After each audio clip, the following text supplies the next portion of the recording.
اعوذ باللہ من الشیطان اللعین الرجیم بسم اللہ الرحمن الرحیم الحمد للہ الذی لا یبلغ مدحتہ القائلون ولا یحصی نعماءہ العادون ولا یؤدی حقہ المجتہدون الذی لا یدرکہ بعد الہمم ولا ینالہ غوث الفتن الذي ليس لصفته حد محدود ولا نعت موجود ولا وقت معدود ولا عجل ممدود فترى الخلائق بقدرته ونشر الرياح برحمته ووتدع بالصخور ميدان أرضه والصلاة والسلام على سيد الأنبياء والمرسلين خاتم النبيين سيدنا الممجد بشير المسدد نذير المؤيد المصطفى الأمجد المحمود الأحمد أبي القاسم محمد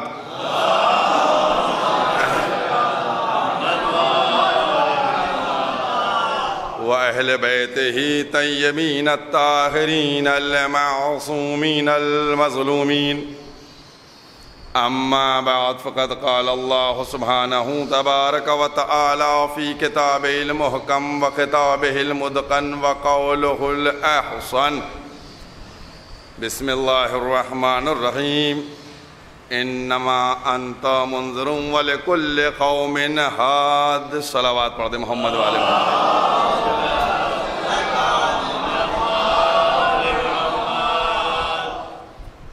قرآن کریم کے یہ الفاظ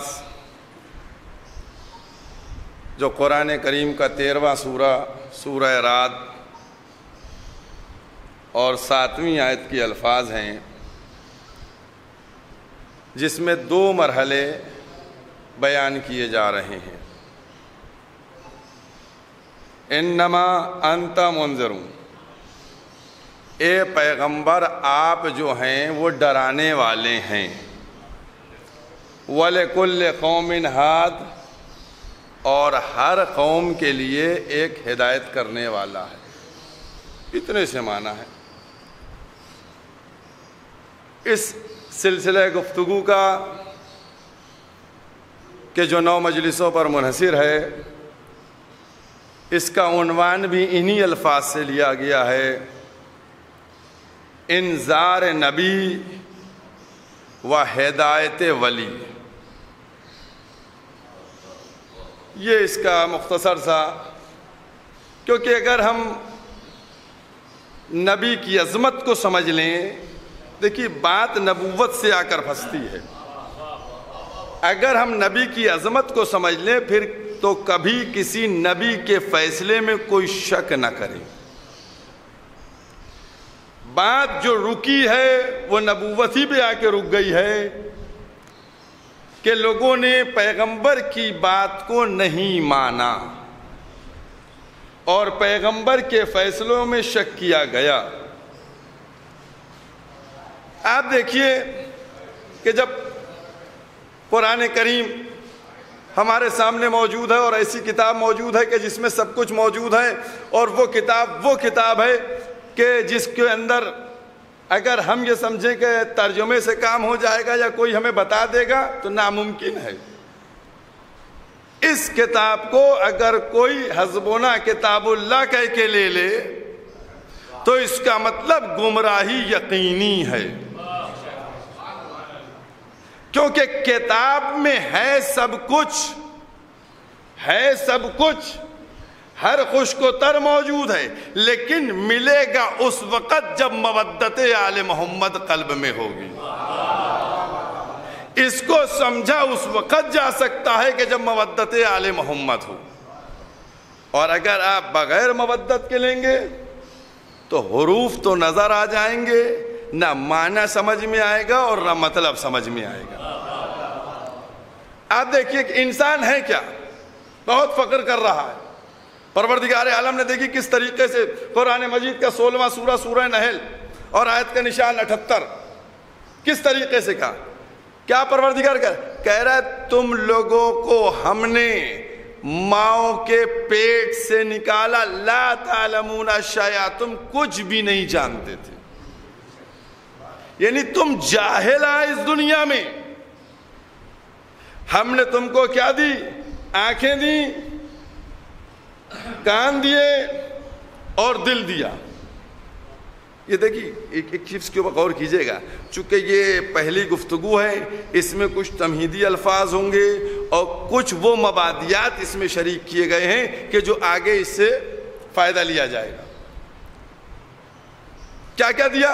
تم جاہل تھے، جب تمہیں ماں کے پیٹ سے نکالا تمہیں کچھ بھی نہیں معلوم تھا، تو ہم نے کیا دیا تم کو؟ آنکھ دی، کان دیے اور دل دیا، تاکہ تم میرے شکر گزار بن جاؤ، میرا شکریہ ادا کرو. یعنی آنکھ، کان اور دل اس لیے دیا تاکہ تم اس کے ذریعے سے علم کو حاصل کر سکو. تو بات تو کلیئر ہے نا کہ جو بھی دنیا میں آتا ہے وہ جاہل آتا ہے. نہیں غور کیا؟ جو بھی دنیا میں آتا ہے لا تعلمون شیئا، وہ بالکل جاہل ہوتا ہے، اس کو کچھ بھی نہیں معلوم ہوتا ہے. تو اب اگر کوئی بچہ دنیا میں آئے اور پوچھ لے کہ قرآن سناؤں، توریت سناؤں، صلوات پڑھتے محمد و آل محمد،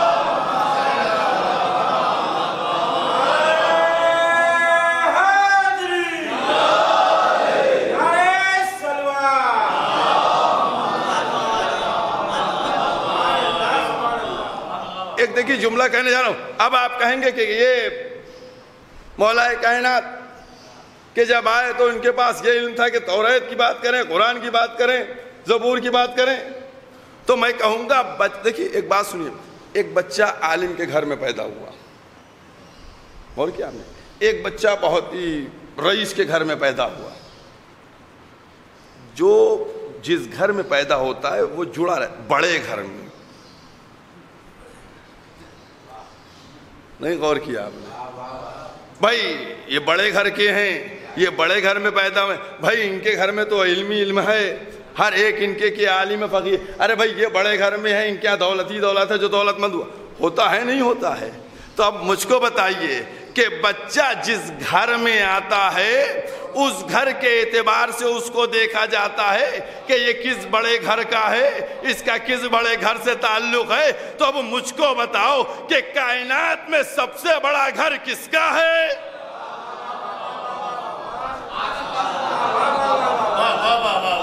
اور کوئی بچہ اس گھر میں آئے تو لا محالہ وہ جاننے والا ہوگا کہ جو کوئی نہیں جانتا ہوگا. اسی لیے تو وہ آواز دیتا ہے سلونی سلونی قبل ان تفقدونی. ایک صلوات پڑھ دیں محمد و آل محمد. یہ دیکھیے مسائل ہیں اور ان مسائل کے اوپر غور کیجئے گا.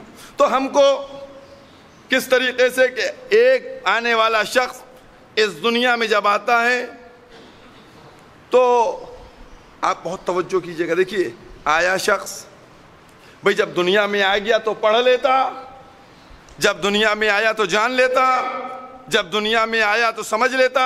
کہا نہیں، ہم نے تم کو آنکھیں دی، ہم نے تم کو کان دیے، ہم نے تم کو دل دیا. اب میں آپ سے پوچھنے جا رہا ہوں، آپ بتائیے کہ آپ دیکھتے ہیں یا آنکھ دیکھتی ہے؟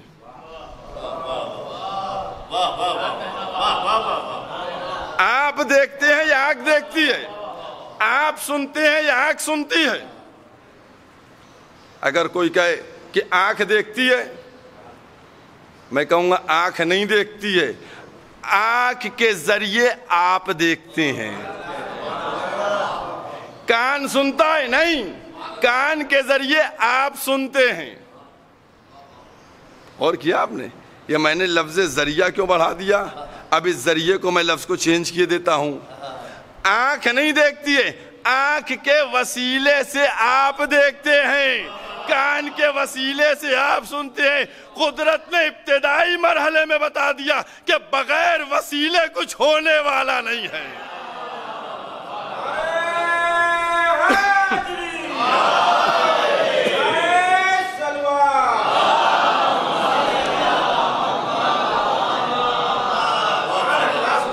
وجود دنیا میں آنے کے بعد ہی تم کو وسیلے کا سہارا چاہیے ہے.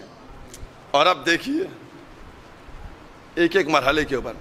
اچھا کسی بیچارے کے آنکھ میں موتیا بند ہے, وہ دیکھ پائے گا؟ ایک ایک لفظ کے اوپر غور کیجئے گا, میں وقت جو ہے بالکل نہیں لیتا ہوں. کسی کے آنکھ میں موتیا بند وغیرہ ہو گیا, دیکھ لے گا؟ کیوں نہیں دیکھ پائے گا؟ عیب ہے. کہ کسی کے کان میں کوئی پرابلم ہے, سن لے گا؟ نہیں سنے گا, کہ عیب ہے. میں نے کہا بھائی ابھی تو آپ دیکھ رہے تھے نا, تو آپ دیکھ لیجئے. میرے جملوں پہ غور کیجئے گا. میں نے کہا کہ آنکھ نہیں دیکھتی ہے, آنکھ کے وسیلے سے آپ دیکھتے ہیں, کان کے وسیلے سے آپ سنتے ہیں. تو ارے وسیلہ ہی تو خراب ہے, آپ دیکھ لیجئے. جواب دیں گے حضور جب وسیلہ بے عیب ہوگا تب سب کچھ صحیح سے دکھائی بھی دے گا. اسی لیے میں کہتا ہوں کہ وسیلہ اس کو بناؤ جو عیب دار نہ ہو, بے عیب ہو.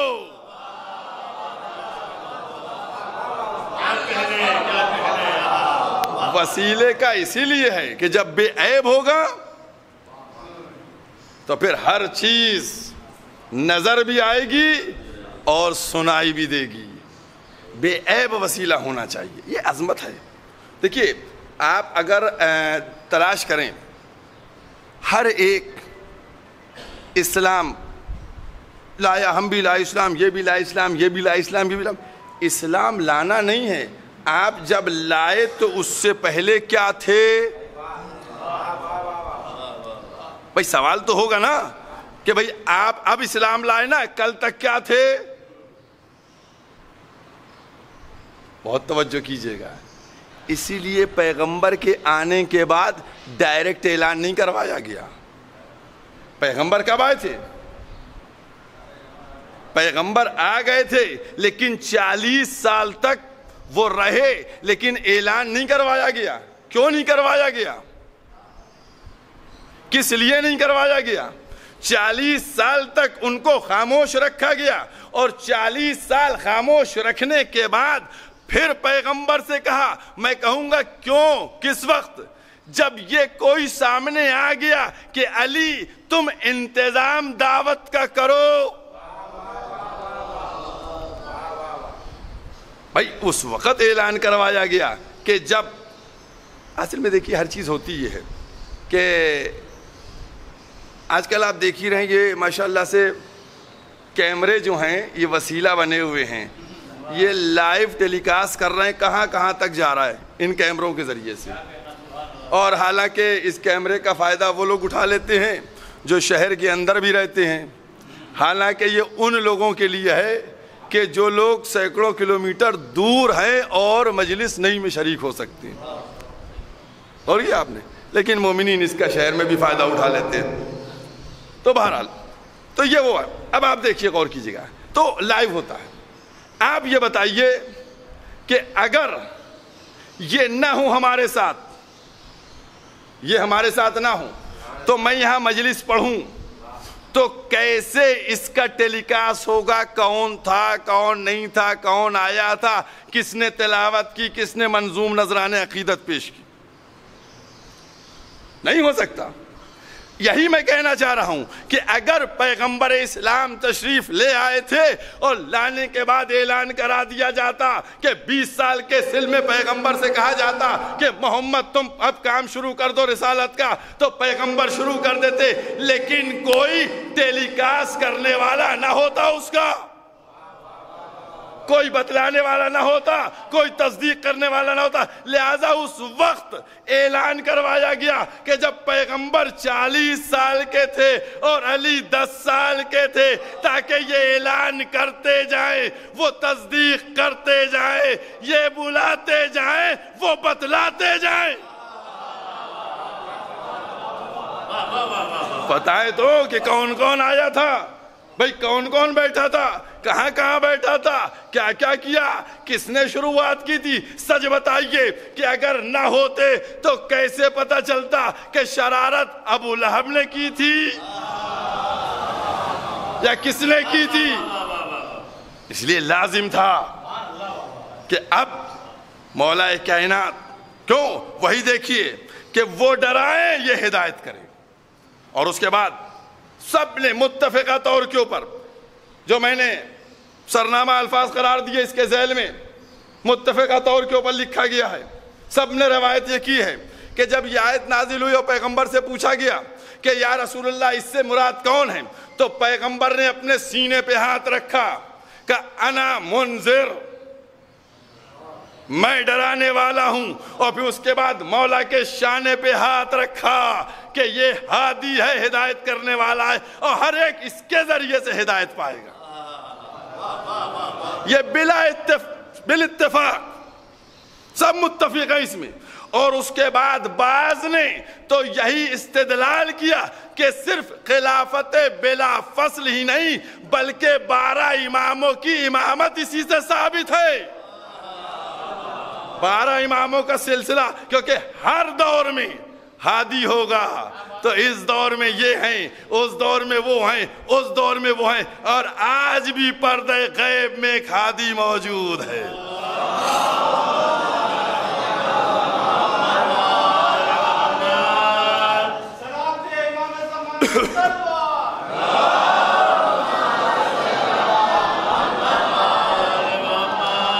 دیکھیے ہدایت ضروری ہے، ہادی ہونا یقینی ہے. انسان آپ دیکھیے کہ ہادی، جب بھی بات ہوتی ہے ہادی کی اور ہدایت کی تو بفر جاتے ہیں. کیوں ایسا کیوں ہے؟ آپ نے کبھی غور کیا کہ اپنے اصول دین میں 5 آپ نے اصول دین رکھے، توحید کے ساتھ سے عدالت کو ہٹایا کیوں گیا؟ آپ نے کبھی غور کیا؟ بھئی اللہ عادل ہے، توحید ہے، توحید کے بعد عدالت کو رکھا رہنے دو. کیا پرابلم ہے جب اللہ کو مانتے ہو اور یہ بھی معلوم ہے تمہیں کہ اللہ جزا بھی دے گا، سزا بھی دے گا، ساری چیزیں معلوم ہے، تو بھی اب توحید کے ساتھ عدالت کو جوڑو. کیوں انکار کرتے ہو عدالت کا؟ نہیں، توحید کے ساتھ عدالت کو ہٹا دیا. کیوں ہٹا دیا؟ دیکھیے 2 چیزیں ہٹائی ہیں اصول دین میں سے. غور کیا آپ نے؟ توحید، ہمارے کیا توحید کے ساتھ عدالت ہے، عدالت کے بعد نبوت ہے، نبوت کے بعد امامت ہے، امامت کے بعد قیامت ہے نا. انہوں نے عدالت کو ہٹا دیا اور امامت کو ہٹا دیا. توحید اور اس کے بعد نبوت اور پھر قیامت، ڈائریکٹ چھلانگیں لگی ہیں، چھلانگیں. اور کیا؟ اب میرے ایک باتیں غور کیجئے گا، میں بحث کر رہا ہوں صرف کہ عدالت کو ہٹایا کیوں، توحید کے ساتھ عدالت کو کیوں ہٹایا. دیکھیے بہت سیدھی سی بات ہے، اگر عدالت ہوگی، اچھا عدالت کے معنی کیا ہے؟ اب یہ بتائیے آپ، عدالت کے معنی کیا ہیں؟ ہاں یہ غلط ہے معنی، انصاف کرنا. انصاف کرنا جو ہے یہ غلط معنی ہے. انصاف ہے نصف سے، اور نصف کا مطلب ہے آدھو آدھ کر دینا. عدالت کے معنی انصاف کرنا نہیں ہے. غور کیا آپ نے؟ عدالت کے معنی یہ ہیں کہ جو چیز جہاں کے لیے وضع کی گئی ہے وہاں ہو. ابھی دیکھیے میں آپ کے ساتھ مثال ایک آپ کو دوں گا، ایک مثال دوں گا. میں ایک مثال دینے جا رہا ہوں کہ یہ آپ اپنے معاشرے میں لفظ استعمال کرتے ہیں، اپنے جو مثال میں نے معنی بتائیں اس کے لیے. ایک بزرگ شاعر تھے، ان کو پہلے پڑھوایا گیا اور ایک نئے شاعر کو بعد میں پڑھوایا گیا. آپ نے کیا کہا؟ کہ ان عدالت سے کام نہیں لیا گیا. بھائی کیوں؟ ان کو بھی پڑھوایا گیا ان کو بھی پڑھوایا گیا. کہا نہیں، یہ بات نہیں ہے کہ ان کو بھی پڑھوایا گیا ان کو بھی پڑھوایا گیا. کہ عدالت یہ تھی کہ بعد میں بزرگ پڑھتا اور پہلے ان کا شاگرد پڑھتا. اور کیجیے گا مثلا عدالت یہ ظلم ہے، ظلم. اور کیا عدالت کیا ہے؟ کہ عدل کے ساتھ. اور ظلم اسی کے مقابلے میں ظلم کیا چیز ہے؟ کہ جو چیز یہ ہوا کہ ظلم ہو گیا ان کے اوپر، اب اسی کو پلٹیے کہ یہ ظلم ہو گیا. کیا ظلم ہو گیا؟ ظلم یہ ہو گیا کہ ان کو ان کی جگہ کے خلاف پڑھا دیا گیا. اور کیا آپ نے کہ بھائی ان کا وہ جگہ نہیں تھی پڑھانے کی، ان کو پہلے پڑھا دیا گیا. بہت توجہ کیجیے گا. تو اب آپ غور کیجیے گا. تو اب یہاں پر جو بات ہے وہ غور کرنے کی یہ ہے کہ توحید کے ساتھ عدالت ہٹائی کیوں گئی؟ کیوں ہٹائی گئی؟ اگر توحید کے ساتھ عدالت ہے تو پھر اس بات کا اقرار کرنا پڑے گا کہ اگر شیطان بہکانے والا ہے تو پھر ہدایت کرنے والا ہادی بھی ہے. بھئی تقاضائے عدل یہ ہے کہ اگر بہکانے والا ہے تو ہدایت کرنے والا بھی ہو. لہذا انہوں نے کہا عدالت ہی کو ہٹا دو تاکہ کہا جائے کہ بہکانے والا ہے اور ہدایت کرنے والا نہیں ہے. اسی لیے جب یہاں سے عدالت کو ہٹایا تو وہاں سے امامت کو ہٹایا. امامت کو ہٹایا کہ اگر عدالت ہوتی تو بھی ہادی ہوتا. جب عدالت ہی نہیں ہے تو نہ ہادی ہے نہ امامت ہے.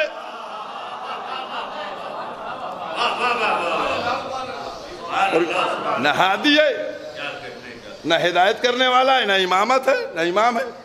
اس لیے ہٹایا گیا. اب انہوں نے ہٹا دیا ہے کہ صاحب یہ ہٹ گئے ہیں. اب آئیے اب ایک بات آپ غور کرنے کی اور اس کے اوپر آپ سوچئے فکر کیجئے کہ یہ بتائیے اکثر یہ ہوتا ہے سوال ہوتا ہے کہ اگر ہیں تو صاحب اتنی لمبی عمر، اگر ہیں تو پھر دکھائی کیوں نہیں دیتے، اگر ہیں تو پھر کیسے یہ پردے غیب میں ہیں؟ ہے نا، سب چیزیں سوال اٹھتے ہیں نا. آپ غور کیجئے گا. دیکھیے میں نے کیا آپ سے بات کہی ابتدا میں، میرا پہلا جملہ اتنا، اگر نبی کی نبوت کو صحیح سے مان لیتے تو کوئی پرابلم نہیں ہوتی. اور کیا؟ لیکن وہیں پر سب معاملہ گڑبڑ کر دیا گیا. اب آئیے آپ کہ صاحب مسلمانوں کے سروں پر قرآن رکھوائیے اور قرآن رکھوا کے قسم کھلوائیے کہ شیطان ہے یا نہیں ہے.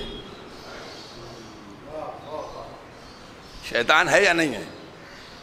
ہر ایک کہے گا مولانا ہے شیطان، ہے شیطان. میں نے کہا اگر ہے شیطان تو کیا کبھی آپ سے ملا؟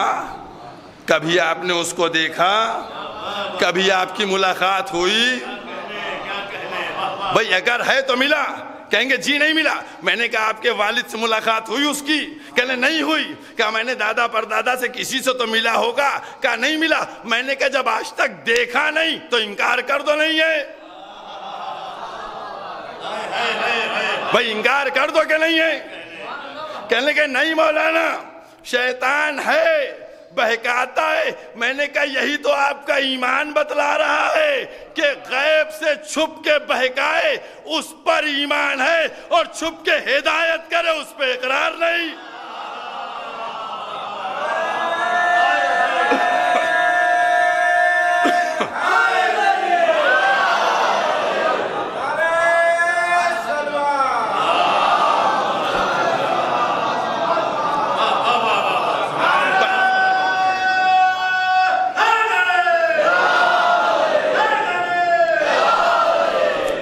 بہکانے والے پر ایمان ہے اور ہدایت کرنے والے پر ایمان نہیں ہے. وہ چھپ کے بہکا سکتا ہے. اور اب میرا جملہ سن لیجئے گا آپ، چونکہ میں نے کہا نہیں برابر کا ہونا چاہیے. بس تقاضائے عدل یہ تھا، تقاضائے عدل یہ تھا کہ اگر وہ چھپ کے بہکاتا ہے تو یہ چھپ کے ہدایت کرے. تقاضائے عدل یہ تھا، کیونکہ اگر امام زمانہ ظاہر بظاہر ہوتے تو پھر یہ ہوتا کہ وہ تو چھپ کے بہکاتا ہے، یہ ظاہر بظاہر ہدایت کرتے ہیں، لہذا عدالت خدا ہے کہ وہ چھپ کے بہکائے گا، یہ چھپ کے ہدایت کریں گے۔ اب سب کا ایمان تل جائے گا کہ کون مومن بن گیا، کون منافق ہو گئے۔ صلوات پڑھتے محمد و آلہ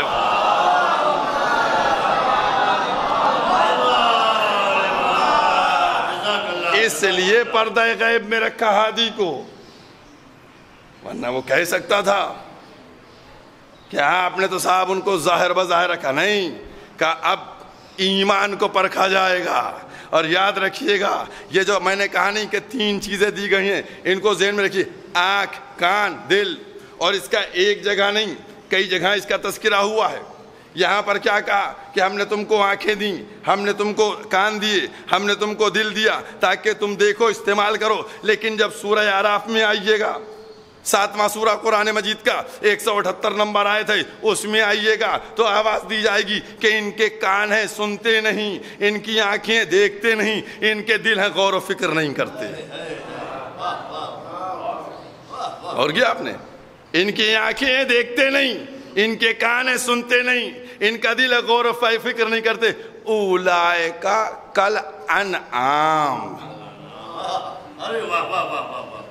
یہ کون ہے؟ یہ سب جانوروں کے مانند ہیں۔ اور کیا آپ نے، اس کا مطلب یہ ہوا، بہت ابھی کئی مقام کے اوپر اس کا تذکرہ ہوگا، آنکھ کان دل، آنکھ کان دل، اس کے کئی مقام کے اوپر تذکرہ۔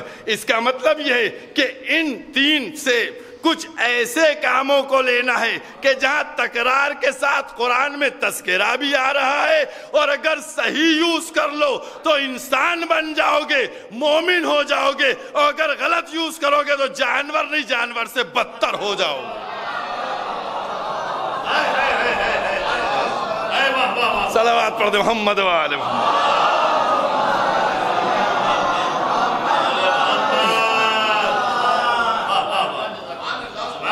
عظمت اہل بیت ہے۔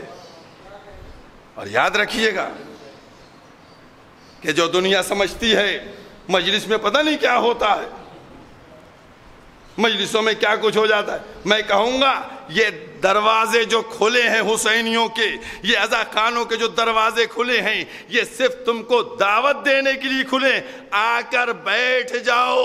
ارے جہاں تم اپنی پوری حیات میں کچھ نہ لے پاؤ گے، یہاں چند لمحوں میں تم کو مل جائے گا۔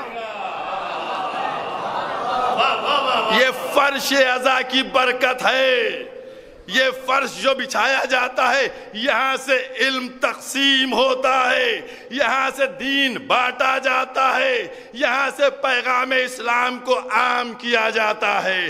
اگر اسلام کے چاہنے والے ہو تو آؤ فرش کے اوپر، کوئی بات نہیں ہوگی، یا قرآن کی بات ہوگی یا حدیث کی بات ہوگی۔ لیکن تم نے جب حیات رسول میں دھوکہ دیا، آج تم مجلسوں کے اوپر، اور دیکھیں یہ زمانہ ہے،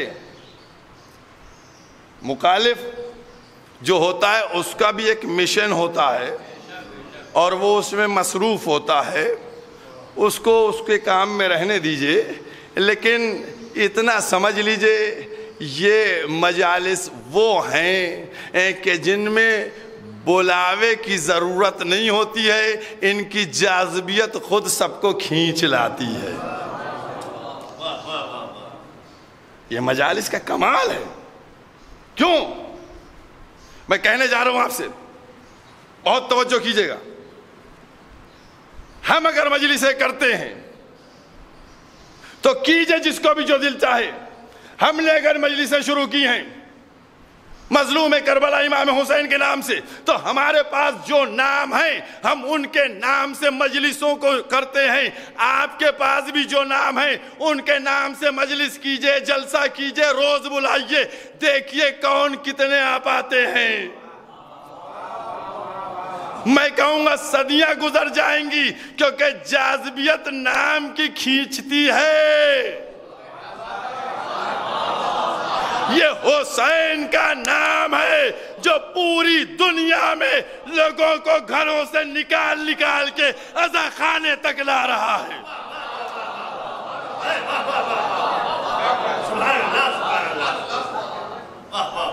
اور جہاں تک رونے کی بات کی جاتی ہے، سمجھ گئے؟ کل 1444 ہجری کا آخری سورج ڈوب گیا اور آج 1445 ہجری کا پہلا سورج نکلا. ہر ایک نئے سال کی بات کرتا ہے اور کہا جاتا ہے کہ صاحب یہ نئے سال کا آغاز رو کے کرتے ہیں. ہمیں فخر ہے کہ ہم اپنی ابتدا رونے سے کرتے ہیں نئے سال کی، اور یہ ہمیں فخر ہے کہ ہم زندگی بھر ان ذوات کے اوپر رویا کرتے ہیں کہ جن کے لیے ہماری تخلیق ہے. تم رونا کیا سمجھو گے؟ ابھی میں سمجھاتا ہوں تمہارے رونے کو اور نہ رونے کو.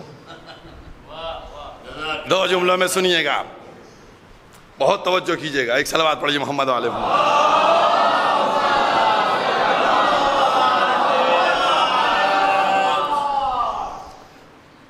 ایک صاحب کے ہاں ولادت ہوئی، بچہ پیدا ہوا. بہت توجہ کی، میں نے 2 جملے کہے، تیسرا جملہ نہیں کہوں گا. بچہ پیدا ہوا، رو نہیں رہا تھا. بچہ رو نہیں رہا تھا، ان صاحب کا منہ لٹکا ہوا. میں نے کہا بھائی مبارک ہو، ماشاء اللہ سے بچہ روتا ہوا پیدا نہیں ہوا. کہنے لگے حضور مبارکباد کیسی، یہ رو نہیں رہا ہے. میں نے کہا بہت اچھی بات ہے رو نہیں رہا ہے. کہا یہ رو نہیں رہا ہے اس کا مطلب ڈر ہے کہ بچے گا یا نہیں بچے گا.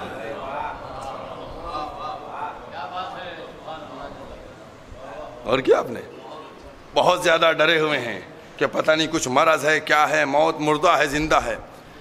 دوسرے کے ہاں بچہ ہوا، ان کا بچہ رو رہا تھا. سمجھ گئے؟ رو رہا تھا، وہ خوش تھے. میں نے کہا تمہارا بچہ رو رہا ہے تم خوش کیوں ہو؟ کہنے لگے بچہ رو رہا ہے اس کا مطلب زندہ ہے.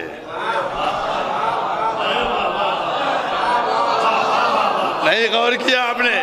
یاد رکھو کہ جہاں رونا ہوتا ہے وہاں زندگی اور حیات بنتی ہے، اور جہاں رویا نہیں جاتا وہاں موت ہوتی ہے.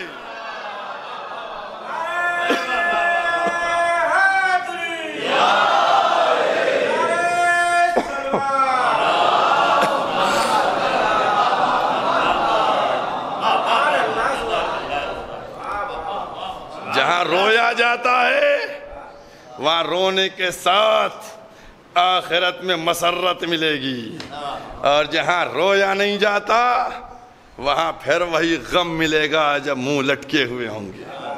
یہ عظمت اہل بیت ہے. یہ رونے کی عظمت کو سمجھو. اور بس کیونکہ بہرحال سوئیوں میں قید رہتا ہے، اور یہ ایام عزا کہ جن کا آج آغاز ہوا ہے، میں اپنے مومنین سے گزارش بھی کر چکا ہوں، تکرار کر رہا ہوں، چونکہ بات ہماری بہت دور تک جا رہی ہے، اور یہ فقط لکھنؤ کے لیے نہیں، یو پی کے لیے نہیں، پورے ہندوستان اور دوسرے ممالک کے لیے. ہم نے پہلی گزارش یہی کی ہے کہ ہم لوگ اپنی مجالس کا اصول اور دستور یہ بنا لیں کہ جو وقت ہے اس پر شروع کریں. یہ پہلا مرحلہ ہے. مجلسیں وقت معین پہ شروع کی جائیں، وقت معین پہ ختم کی جائیں، تاکہ دوسری مجلسیں بھی ہوں اور یہ سامعین اور مومنین کا وقت برباد نہ ہو. وقت کی پابندی ہونا چاہیے، اور اگر ہم سب آمادہ ہو جائیں گے تو یقینی طور کے، اور میں منتظمین سے بھی کہنا چاہتا ہوں کہ 2 لوگ ہوں، 5 لوگ ہیں، آپ اپنے وقت پر مجلس شروع کر دیجئے. مجلس وقت پر شروع ہونا چاہیے، پہلا مرحلہ۔ اور دوسرا مرحلہ جو شرعی ذمہ داری بھی ہے کہ میں خواتین سے دستبستہ ہاتھ جوڑ کر گزارش کروں گا کہ مجلسوں میں جانا، جلوس میں جانا ثواب عظیم ہے، لیکن اسی کے ساتھ ساتھ پردہ بھی ان کے لیے واجب ہے۔ پردہ واجب ہے۔ لہذا جو خواتین مومنین اپنی گھروں میں عورتوں کو متوجہ کرے کہ مجلس میں جائیں، جلوس میں جائیں، لیکن پردے کا ضرور لحاظ رکھیں، کیونکہ پردہ ہمارے لیے بہت ضروری ہے۔ ہم جس بیوی کو پرسہ دینے کے لیے آئے ہیں، اس بیوی کی پسندیدہ چیز جو ہے وہ ہے پردہ۔ لہذا اس کا خیال رہنا چاہیے۔ ایسے کنارے بیٹھے ہیں جہاں مردوں سے نہ شانل ہے، سب بہرحال مجلس کے ثواب کو کوئی نہیں روک سکتا، جلوس میں شرکت کوئی نہیں روک سکتا، لیکن یہ سب شرعی امور ہیں۔ فقہا سے پوچھئے گا، ان میں جا کر ہمارے مراجع کے مسائل کو دیکھ کر دیکھیے گا کیا لکھا ہوا۔ یہ دوسرا مرحلہ۔ اور تیسرا مرحلہ جو تبرکات کے تقسیم کا ہوتا ہے، جو چیز بھی تقسیم کرتا ہے، جو مومن بھی تقسیم کرتا ہے، وہ اسی لیے تقسیم کرتا ہے کہ مومنین تک پہنچے، ثواب ملے۔ تو اللہ کے واسطے جیسے دوسری قوموں کے ہاں آپ نظم سے لوگوں کو لیتے دیکھتے ہیں، ویسے ہی آپ بھی لے کر اپنی قوم کو بھی اسی میں شریک کیجیے۔ اور کیا آپ نے اس طریقے سے نہ کریں جو ہمارے لیے رسوائی بنے۔ اور کیا۔ اور اسی کے ساتھ ساتھ یہ ایام عزا جہاں ہم مجلس و ماتم میں ہیں اور وہاں وہ مقصر اپنا سر اٹھانے لگے ہیں، سر اٹھانے لگے ہیں کہ جو دشمن ازاں ہیں۔ اعتراض ایک ایک بات کے اوپر کریں گے، لیکن اللہ کے واسطے جو آپ کو آپ کے بزرگوں سے عزاداری ملی ہے اس کو اور مضبوطی کے ساتھ بہتر سے بہتر کریے گا۔ ان کا صرف ایک جواب ہے کہ وہ جتنا کسی چیز پہ روکتے رہے، آپ اتنا ہی زیادہ اس کو کرتے رہیے، کیونکہ یہ غم ہر ایک، یہ کہاں ہوا تھا، وہ کہاں ہوا تھا، یہ کیسے ہوا تھا۔ اب اس کا موقع نہیں ہے کہ اتنی باتیں آپ کے سامنے بیان کی جائیں۔ غم منانے میں یہ ضرورت نہیں ہوتی ہے، بلکہ جب غم منایا جاتا ہے تو اس طریقے سے غم منایا جاتا ہے۔ آپ نے دیکھا کوئی تماچے مارتا ہے، کوئی سر ٹکرا دیتا ہے، کوئی کچھ کرتا ہے، اس کا اپنا مر جاتا ہے۔ یہاں تو زہرا کے لال کے غم کی بات ہے۔ اور ایک گزارش اور کر دوں، عزاداروں، ہم لوگ بی بی کے لال کے غم منانے کے لیے فرش عزا پہ آتے ہیں۔ اللہ کے واسطے فرش عزا پر بیٹھ جایا کریں اور اس کے بعد ایسے غم منائیں کہ واقعی ہم عزادار مظلوم کربلا بن سکیں، عزاداران امام مظلوم، تاکہ ہم عزادار بن سکیں۔ آپ دیکھتے ہیں ہمارے گھروں کی خواتین اپنے سہاگ کو بڑھا دیتی ہیں،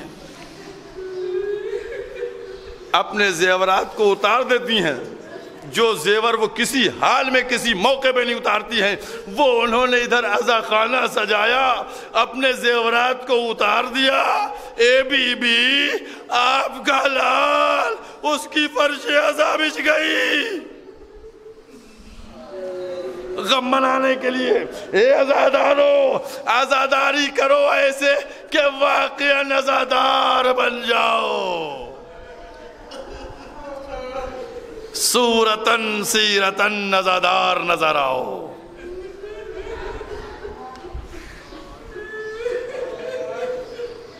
عزاداران امام مظلوم، آج پہلی محرم کا سورج نمودار ہو گیا۔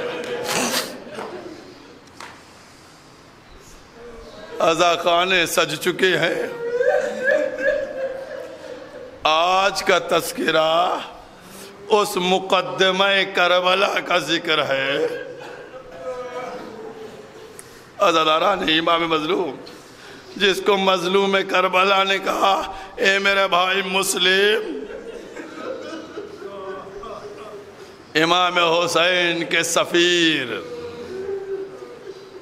ہاں عزاداروں، جب مظلوم کربلا کے پاس خطوط کثرت سے آئے اور آنے کے بعد بلایا گیا کہ مولا آپ کوفے تشریف لے آئیے، کوفے تشریف لے آئیے، اور بروایت کئی تھیلے بھرے ہوئے تھے کہ کوفے آ جائیے، تب امام حسین نے، کوفے والوں کو جانتے تھے چونکہ انہوں نے دیکھ چکا تھا کہ بابا کو بھی انہوں نے شہید کیا تھا محراب میں، اور بھائی کے نیچے سے بھی مسلح انہی نے کھینچا تھا، لہذا امام حسین نے اپنا نائب بنا کے جناب مسلم ابن عقیل کو بھیجا۔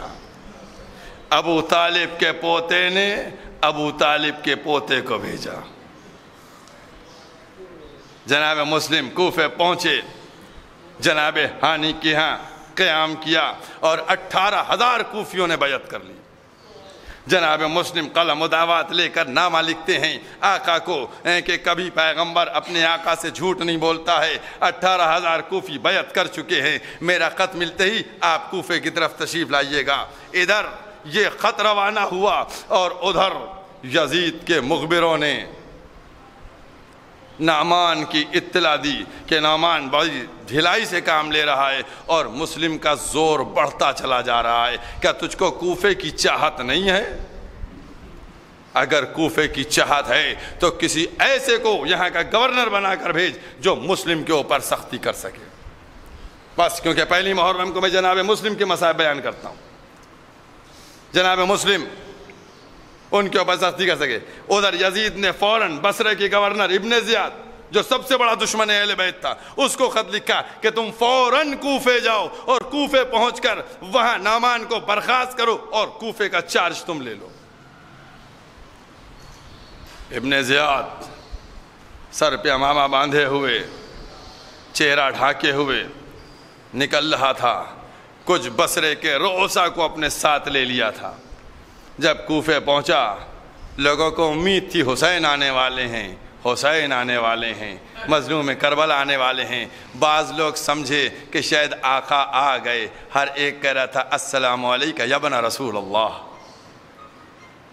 پھر اس کے بعد وہ پہنچا دارالامارہ اور پہنچنے کے بعد اس نے اعلان کر دیا، جناب ہانی کو گرفتار کیا، ان کے اوپر ظلم کیا گیا، اس کے بعد جناب مختار کو گرفتار کیا گیا، پھر اعلان کر دیا گیا سارے قبیلے والوں کو بلا کر کہ اگر کوئی بھی مسلم کی مدد کرتا ہوا پایا گیا تو اس کے اوپر سخت ظلم کیا جائے گا، عذاب نازل ہوگا۔ چنانچہ ادھر سب ماؤں نے اپنے بیٹوں کو بلا لیا، سب زوجاؤں نے اپنے شوہر کو بلا لیا، ہر ایک اپنے اپنے گھر میں۔ جب شام کو مغرب کے وقت جناب مسلم مسجد گئے تو صرف 30 آدمی تھے۔ عزاداران معلوم جناب مسلم کی غربت پہ روئیے گا، صرف 30 لوگ، جہاں 18,000 تھے وہاں صرف 30 ہو گئے، اور جب نماز تمام کر کے پیچھے دیکھا تو وہ 30 بھی نہیں تھے۔ اب جناب مسلم ان کا دل بھر آیا، ان کا اس لیے نہیں دل بھر آیا کہ وہ اکیلے تھے، ہم تو آقا کو خط لکھ چکے ہیں کہ آقا کوفے تشریف لائیے، اور یہاں پورا ماحول پلٹ چکا ہے۔ جناب مسلم نکلے مسجد سے، گلی میں چلتے رہے، چلتے چلتے آپ نے دیکھا ایک دروازہ کھلا ہوا ہے، ایک ضعیفہ بیٹھی ہوئی ہے۔ جناب مسلم اسی کے پاس بیٹھ گئے۔ بیٹھنے کے بعد اس نے کہا کون ہو تم، کیا چاہیے؟ کہا کیا مجھ کو پانی مل سکتا ہے؟ ضعیفہ سے پانی لیا، ایک کٹورا کوزے میں پانی لا کے دیا، پانی پیا۔ وہ ضعیفہ گئی برتن اندر رکھ کے آئی، آ کر دیکھتی ہے پھر بیٹھے ہوئے۔ کہا تم کون ہو؟ تم گئے نہیں اپنے گھر؟ تم کو نہیں معلوم ہے کہ مسلم کی وجہ سے سب کے اوپر عذاب نازل ہو رہا ہے؟ کہا بی بی اتنا بتاؤ، جس کا گھر نہ ہو وہ کس گھر جائے؟ جیسے یہ سنا پوچھا تم کون ہو؟ کہا ہم مسافر ہیں. کہا کہاں کے رہنے والے ہو؟ کہا ہم مدینے کے رہنے والے ہیں. کہا مدینے میں کہاں رہتے ہو؟ کہا ہم ہی مسلم ابن عقیل ہیں. بس جیسے ہی یہ جملہ سنا توہ دروازے سے ہٹی، راستہ چھوڑا. کہا آقا مجھ کو معاف کر دیجئے گا، میں نے آپ کو پہچانا نہیں. اے آقا میرے گھر میں تشریف لائیے. جناب مسلم کو بٹھایا گیا، دسترخوان کو سجایا گیا. جناب مسلم نے کہا مجھ کو کھانا نہیں ہے. محراب میں کھڑے ہو گئے. ایک دفعہ مصلی عبادت پہ کھڑے ہو کر عبادت پہ مصروف ہو گئے. بس جناب مسلم نے عبادت کرنا شروع کر دی. عبادت ہو رہی ہے، عبادت میں مشغول ہے جناب مسلم. جب جناب مسلم عبادت میں مشغول ہے، ادھر صبح صادق نمودار ہوئی. جیسے ہی صبح صادق نمودار ہوئی ویسے ہی گھوڑوں کی ٹاپوں کی آواز آئی. جناب مسلم نے نماز کو تمام کیا، نیام سے تلوار کو نکالا اور اس کے بعد اس مومنہ کا شکریہ ادا کیا اور اس کے بعد کہا میں یہ نہیں چاہتا ہوں کہ میری وجہ سے تمہاری بے پردگی ہو اور یہ ظالم اندر داخل ہو جائیں، لہٰذا تم دروازہ کھول دینا. جناب مسلم نے حملہ کیا. 70 تھے لیکن چند لمحوں میں بنی ہاشم کے اس شیر نے ان 70 کو واصل جہنم پہنچا دیا. کبھی آپ نے یہ فلسفہ سمجھا کہ کربلا میں اتنی بڑی فوج کیوں تھی؟ کیوں اتنی بڑی فوج بھیجی گئی تھی؟ عزاداران امام معلوم کیونکہ ایک کے عوض میں ہزاروں کا مقابلہ جو کوفے میں ہوا تو یزید سمجھ گیا تھا کہ بنی ہاشم سے مقابلہ اتنا آسان نہ ہوگا. جناب مسلم کی شجاعت کو دیکھ چکا تھا کہ یہاں جب مسلم کی شجاعت کا یہ عالم ہے تو وہاں عباس بھی ہے، علی اکبر بھی ہے، حسین بھی ہے، قاسم و محمد بھی ہے. جزاکم اللہ. ادھر اس علمدار لشکر نے اطلاع دی ابن زیاد کو کہ اور فوج بھیجی جائے. پھر وہ سارے جملے سنے ہوئے، بس مجلس مکمل ہو رہی ہے. جناب مسلم شجاعت سے جنگ کر رہے ہیں. لیکن میں 2 جملے جناب مسلم کے سلسلے میں. عزاداروں کربلا میں بھی جنگ ہوئی تھی اور کوفے میں بھی جنگ ہوئی ہے. کربلا کی جنگ اور تھی، کوفے کی جنگ اور تھی. کربلا کا الگ مرحلہ تھا اور کوفے کا الگ مرحلہ تھا.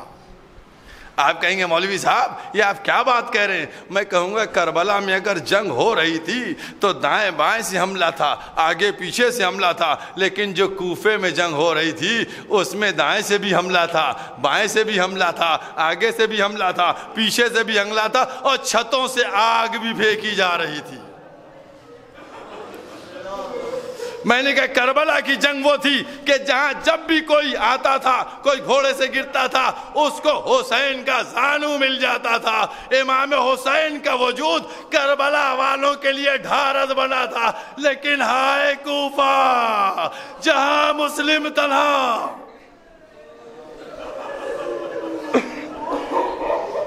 کیا جناب مسلم پہ گزر رہی ہوگی؟ لیکن عزاداران مظلوم جناب مسلم شجاعت کے جوہر.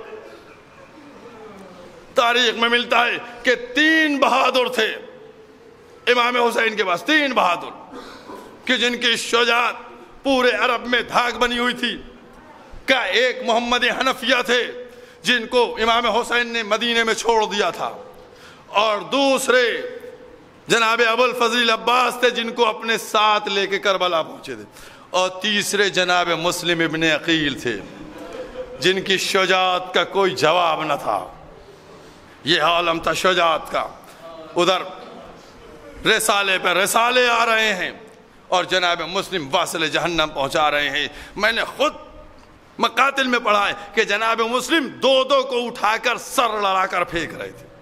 یہ جملے لکھے ہوئے کتاب. اللہ اکبر، یہ شجاعت کا نام. اور اس کے بعد جب دشمن ہر طریقے سے ناکام ہو گیا تو پھر وہی چال چلی جو مکر کی تھی، جو فریب کی تھی، ایک گڈھا کھودا گیا اور اس کے بعد اس کو گھاس سے ڈھانکا گیا۔ یہ بنی ہاشم کا شیر جوش شجاعت دکھاتے دکھاتے جیسے ہی اس گڈھے تک پہنچے، گڈھے میں داخل ہو گئے۔ اب چاروں طرف سے ظالموں نے گھیر لیا۔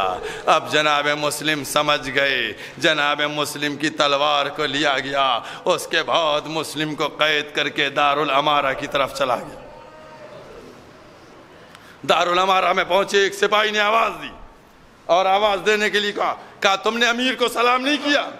کہا میرے امیر تو حسین ابن علی ہیں۔